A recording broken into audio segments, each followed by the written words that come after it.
So, what is an independent clause? So an independent clause is a clause that stands on its own. It makes sense on its own. The safari was amazing. In that sentence, the safari was amazing, we have a subject, the safari, and a verb, it was amazing. So an independent or a main clause has a subject and a verb.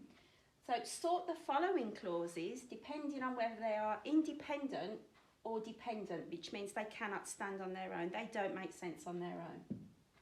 So, my dog loves bananas. Does that make sense on its own? If we go to the moon, does that make sense on its own?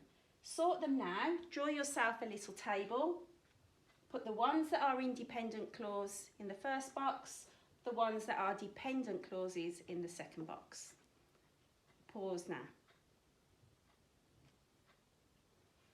Okay, so you were asked to sort the clauses into whether they're an independent or dependent clause. So dependent clause can also be known as a subordinate clause as well, remember. So my dog loves bananas is an independent clause because it makes sense on its own. We visited London, independent. We will go to the moon. Your subordinate clauses, your dependent clauses, when we visited London, if we go to the moon, because my dog loves bananas. They do not make sense by themselves. Okay, so now we're going to look at colons. So the question says, where should the colons be in the following sentences to separate the two independent clauses? So you're trying to make two sentences that make sense by themselves. So he was late for school, his alarm clock hadn't gone off. I have very little time to learn French, the school trip is in a few weeks. You need to clean the fish tank out, the water is getting murky. So if we look at those sentences, we need to put the punctuation somewhere to make two independent clauses. So, he was late for school, his alarm clock hadn't gone off. It could fit in after school. So he was late for school, colon, his alarm clock hadn't gone off. You try the rest. Okay, so hopefully you had a go at these two and you should have found I have very little time to learn French. The school trip is in a few weeks. You need to clean the fish tank out. The water is getting murky. Hope you got those right.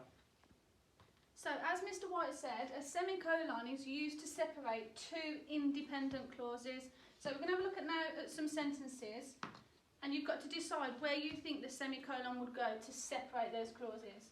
James enjoys playing tennis. He doesn't like football.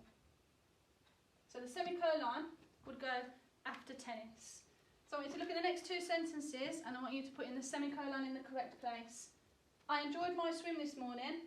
I felt exhausted afterwards. The witch lives in a small cottage in the woods. The dragon lives in a cave. So in the sentence, I enjoyed my swim this morning. I felt exhausted afterwards. The semicolon should be after morning. And the witch lives in a small cottage in the woods. Semicolon, the dragon lives in a cave. Right, so now we're going to look at dashes which do the same job. Where should the dashes be in the following sentences? Lilies are my favourite flowers, they smell awful though. Where do you think the dash would go to separate the two clauses in that sentence? My younger brother can be good, fun, he can also be a complete pain at times. I enjoy playing on my trampoline, I can jump higher than my sister. Right, you have a go, put the dashes in where you can separate the two clauses. Okay, did you find where they go?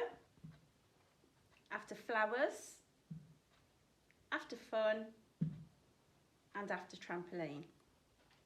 So for this next task, super sentences, we want you to write descriptions of these photos.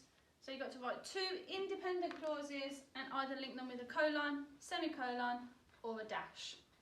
So an example that you could have done for this picture is, I enjoy cooking with my granddad, semicolon, I particularly like baking cakes. And for this one, walking along the beach was great fun, dash, me getting splashed by the waves was hilarious. Okay, so now we want you to log on to Doodle and do the activity that's been set for you there.